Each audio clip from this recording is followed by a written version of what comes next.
Y'all know what's going on. It's time for another episode of Doing Time with Joe. I'm your host, Joe Baker, and welcome to the show, y'all. Look here.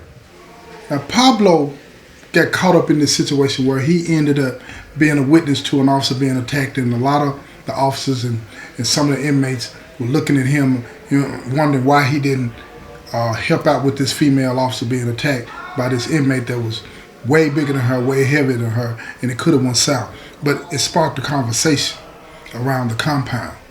And I'm giving you some insight into this one particular conversation, right? So, right before the officer was about to leave, there was this other inmate that chimed in and told the officer that he would have helped. So the officer said, "Why would you have helped?" Excuse me. And he told him, he said, "It's the right thing to do. I would have helped because it was the right thing to do." And he said, "But here's the thing. I got to keep in mind when I do that how everybody else is going to see it." And now this particular inmate, he was affiliated.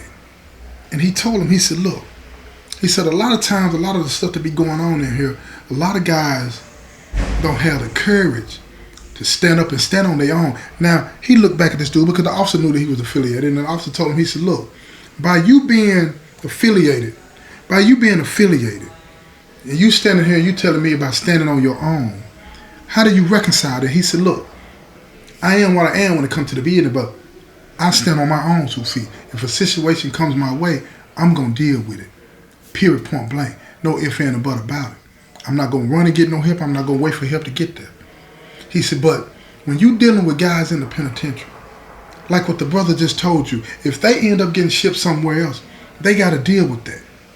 If I end up getting shipped somewhere else, I can at least make my case to my brothers, and most of the time my brother's going to give me the benefit of the doubt.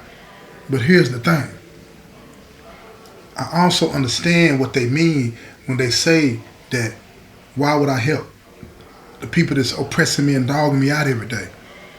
So the officer said, "Hold up. Oppress you?" And the inmate, the affiliate inmate, looked back at him. He said, "Yeah, oppress. This is oppression." He said, "Yeah, we broke the law to get here. But what y'all do to us is oppression, a system thing." You know what I'm saying? And the officer looked at him. He said, "Explain that to me." He said, "You might not be the one to do it right, but y'all training tells y'all to treat us a certain way. Yeah, the training says treat us with respect, do this, do that. But then when you get these officers," he said, "we know what they teach y'all down at the academy, and we also know what y'all tell the officers here in regards to how they should interact with us. And if you don't tell them that, then why do y'all stand by and let some officers mistreat us like you do? You don't mistreat us, but you stand by and you let officers do that. And you won't even correct them. So I have to assume, we all assume, that this is something that accepted by y'all. So it makes people hesitate and want to do something to help y'all. It makes people want to allow this to happen so you can see what it feels like to be humiliated, to be hurt, to be beaten." And that's why I understand what they're saying, and I also understand that everybody ain't built like me. Now the officer looked back at him. Now this officer is starting to feel what he's saying. You could tell by the look on his face, but he couldn't say it. He wouldn't say it. So then Pablo, he finally spoke up. And he told him, he said, "The reason that I didn't help is because I saw an officer mistreating another inmate the day before. I saw it with my own eyes. And I couldn't say anything to help him.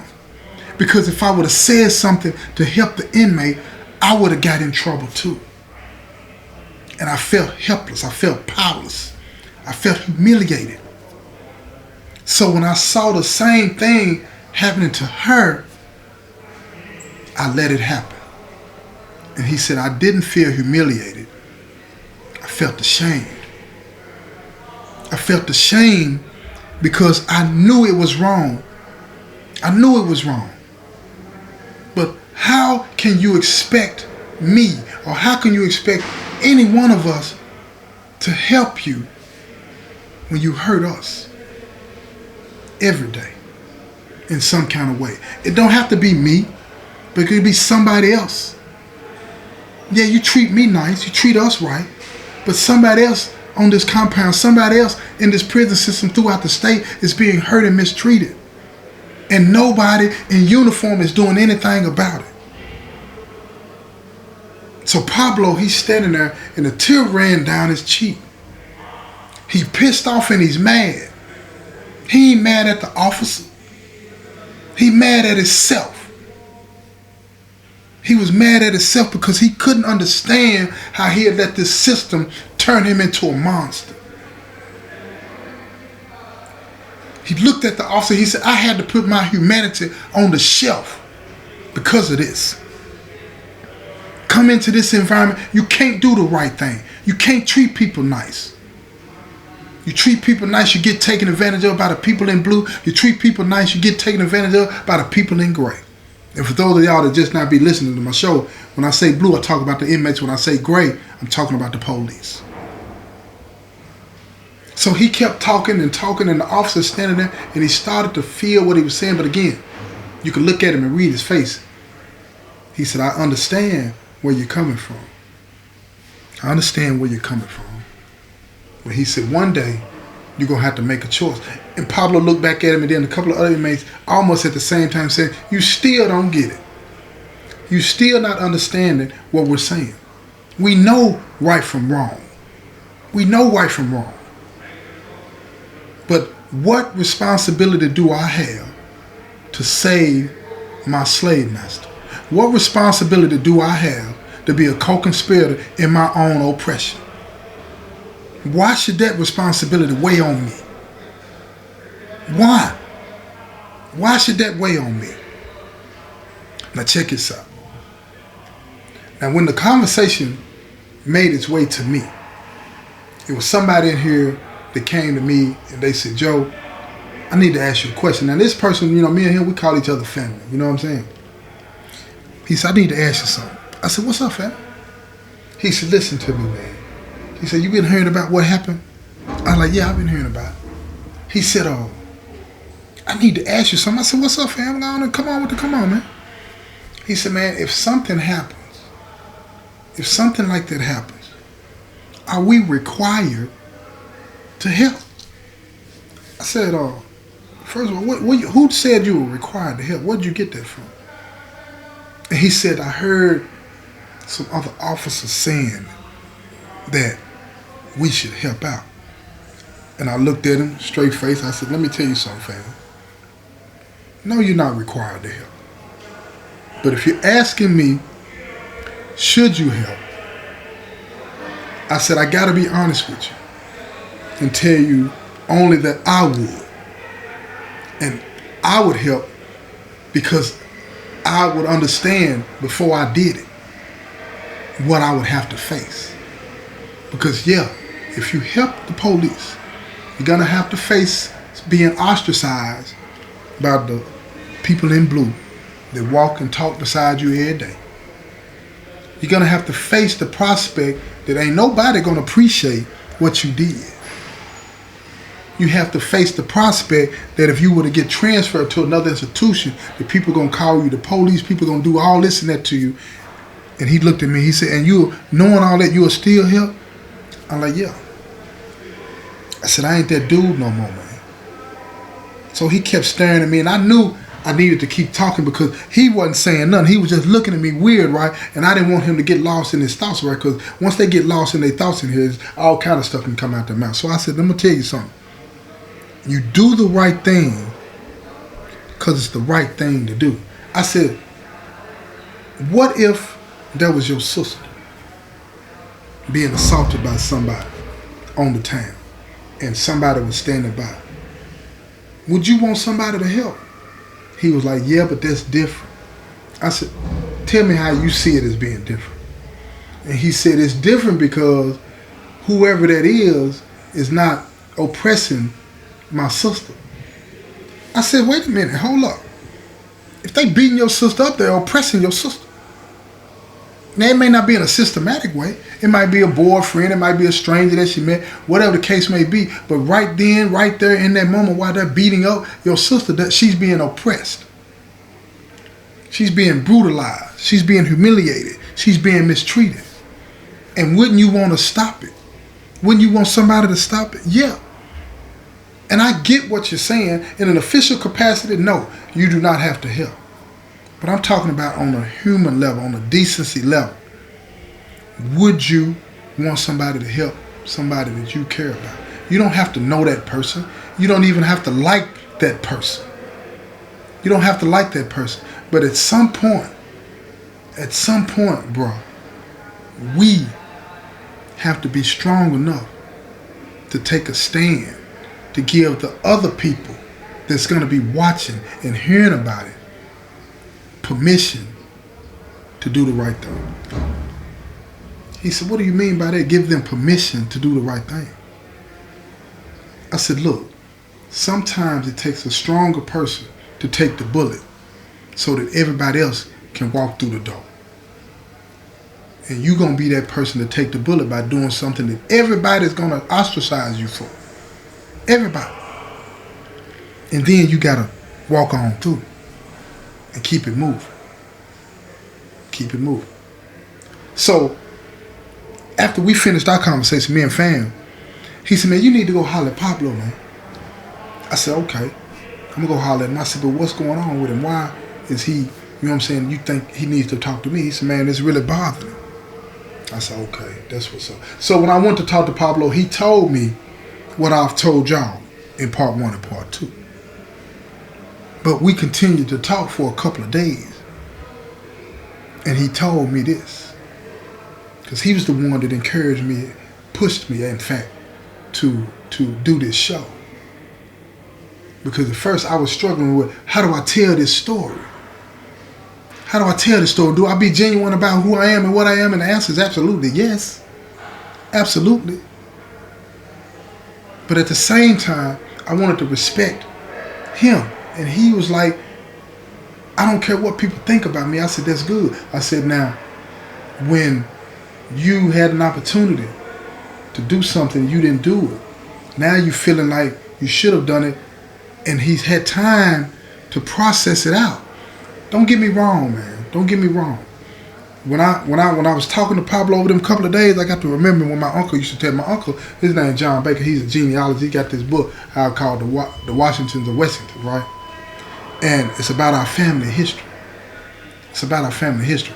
And he was telling me one time about the stories, you know, how back in the day when the slaves, you know what I'm saying, the slave master, you know what I'm saying, the room might be cold and the bedpan might not be right, but so they would take the little babies, the baby slaves, right, the younger ones, right, they wasn't old enough to work in the field, but they were still old enough to start to learn to be groomed to be slaves, though they were young enough to learn to be groomed, that the master was better than them and they should always want the master's best interest, right? So sometimes those babies would be at the end of the bed wrapped up around the master's feet, keeping the master's feet warm while he slept.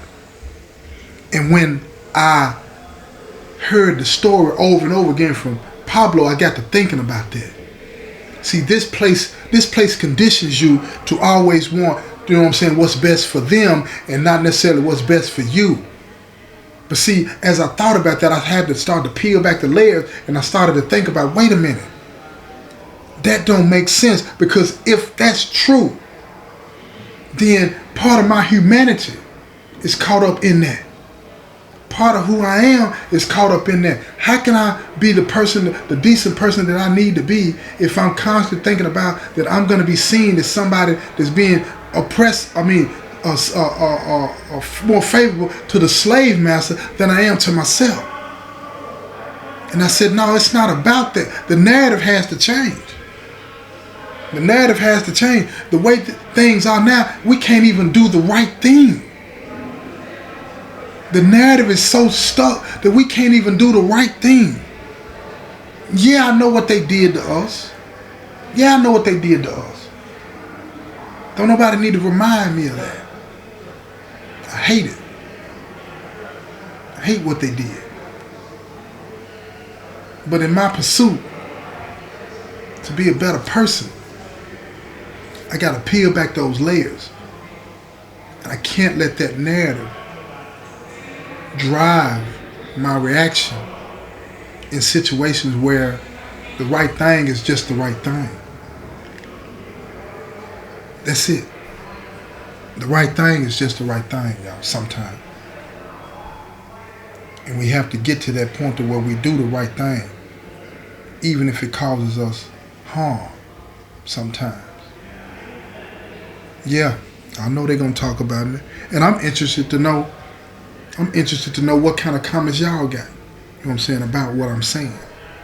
I really want to know what you think about this episode. Both of them. Tell me. Hit me up in the comment section and let me know.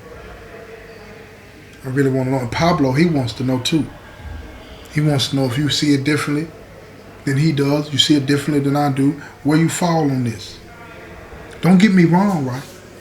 Don't get me wrong. I'm going to tell you something. You got a lot of people, man. You got a lot of people that work at these places that mistreat us every day. Every day. But see, my change, my transformation, it will not be dictated by the way that they treat me. Period. Put a period on that. I don't have to accept that they treat me wrong, and that gives me the excuse, the leeway, the permission, in fact, to mistreat them or anybody else. Because see, once you open up Pandora's box on mistreating this person over here, it'll be easier to mistreat this person over there. You understand? So you close that box. You close that box. Period. Do the right thing because it's the right thing to do, and then everything else will work itself out. People that mistreat people will get theirs eventually. Trust me on that. Trust me on that. And even if the people that they mistreat don't ever see it, it's going to happen. It's going to happen. It's a tight fight with a short pipe. But that's how it goes, right? I'm getting That's so how it tired. goes. This has been another episode of Doing Time with Joe. I'm your host, Joe Baker, and I say peace, y'all.